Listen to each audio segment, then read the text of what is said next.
At alamin muna natin ang sitwasyon dyan sa North Luzon Expressway. Si JM Pineda ng PTV sa Balitang Pambansa Live.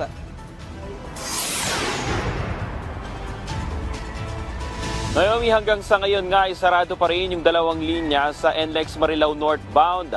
Partikular na yung lanes 2 at 3 dahil sa nangyaring aksidente kahapon na madaling araw sa Marilao Interchange Bridge. Higit 2 kilometrong traffic ang naranasan simula pa kagabi sa NLEX Marilao northbound bago makatawid sa ilalim ng Marilao Interchange Bridge.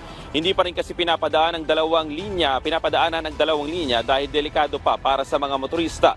Sa southbound ay mabigat din ang daloy ng trapiko dahil sa zipper lane na inilagay dito para sa mga dumadaan na sasakyan sa northbound.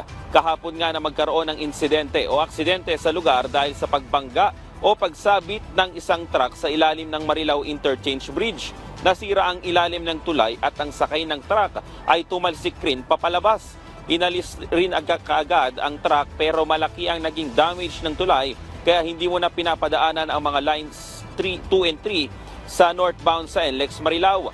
Ang Marilao Interchange Bridge din ay sarado para sa mga motorista dahil baka bumigay o bumagsak ang tulay kung dadaanan ng mga sasakyan. Sa ibang bahagi rin ng NLEX ay naramdaman ang insidente lalo na ang mga kalsada bago mag-Marilao Interchange Bridge. Naglagay naman ang mga dagdag na tauhan ng NLEX sa mga lugar na apektado para matiyak na magiging maayos pa rin ang takbo ng mga sasakyan.